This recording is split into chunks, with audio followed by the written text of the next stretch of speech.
আগ্ৰপানী ধনিয়া ডাঙাইগাঁৱৰ সকলোবোৰ ধনিয়া তাতকৈ ধনিয়া আমাৰ ডাঙাইগাঁৱৰ বোৱাৰীবোৰ ধনিয়া হয়নে নহয় ৰাইজ? নমস্কাৰ ৰাইজ, সকলোকে স্বাগতম জনালোঁ আমাৰ ফুটা চিত্ৰৰ সোৱাদ ল'বলৈ। আৰু যদি আমাৰ ইয়াত কিবা ভুল ত্ৰুটি হয় সকলোৱে যেন ক্ষমা কৰে। আমাৰ স্কুলৰ ছাত্ৰ এজন আছে, এনেকুৱা টেলেণ্ট মানে কি তেওঁ মানে এশৰ ভিতৰত পাৰিলে এশই মানে পায় আৰু তাতকৈ বেছি মানে এক দুইটা আৰু বহুত পায়। মানে তেতিয়া মাতিছোঁ সেই ল'ৰাজনক, তো তেওঁৰ নাম হৈছে তহৰা। এ তহৰা, তুমি ক'ত আছা ঐ? তহৰা ভাত খাই আছোঁ তো বহি দিছে মানে ফিল্টাৰ কৰি ল'লোঁ। আচ্ছা দে, গম পালে তোমাৰ গ'লটো মানে হেৰাই গৈছে মানে তহৰা ভাত খাই মানে পুৰা জাম হৈ গৈছে মানে মাৰামে খাইছে। আচ্ছা গম পালোঁ মই তহৰা ভাত খোৱাৰ কাৰণে এনেকুৱা হৈছে। দেচোন দে অকণমান আমাৰ ৰাইজবিলাককে তহৰা ভাত তোৰ মানে কিছুমান কথা কোৱাচোন। মোৰ প্ৰথমে সকলোকে ৰঙা বিহুৰ শুভেচ্ছা যাচিলোঁ। আচ্ছা যিকি নহওক বাৰু,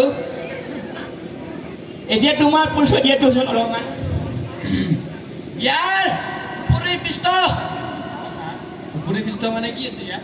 ওপৰৰ পৃষ্ঠ মানে এই যে তহৰা ভাতৰ সোৱাদ ল'বলৈ আহিছে, চৰি এই চিঙা চিলৰ সোৱাদ ল'বলৈ আহিছে মানুহবিলাক, এইবিলাকে খোৱা হয় আমাৰ এই ওপৰৰ পৃষ্ঠ নিবিষ্ঠ মানুহবিলাক। আচ্ছা আচ্ছা ঠিক আছে বাৰু। আচ্ছা তোমাক যে মই এটা কবিতা আবৃত্তি লিখি আনিব দিছিলোঁ, সেই কবিতা তুমি লিখিছানে? লিখিছোঁ। মুখস্থ হৈছেনে? হৈছে ছাৰ। ঠিক আছে তেনেহ'লে এই কবিতাটো আবৃত্তি কৰি শুনাচোন। নেকি ক'ব পাৰা? আচ্ছা দে। শনি আমাৰ ডাঙাইগাঁও খনি ধুনীয়া বোৱাৰীৰে ভৰা, তাৰে এজনী পতাব নোৱাৰিলে কিহনো ডেকা ল'ৰা। কি কৈছে তই ভাই, ইমান জানা? সম্পূৰ্ণ গমনি দিয়া। অঁ ঠিক আছে, কোৱা কোৱা কোৱা। অঁ শনি আমাৰ ডাঙাইগাঁও খনি ধুনীয়া বোৱাৰীৰে ভৰা, তাৰে এজনী পতাব নোৱাৰিলে কিহনো ডেকা ল'ৰা। শনি আমাৰ ৰমেশ খুৰা তামোল বাগান খনি তামোল গছৰে ভৰা, তেওঁৰ ছোৱালীক পতাব পাৰিলে দিনতে মহাৰজা।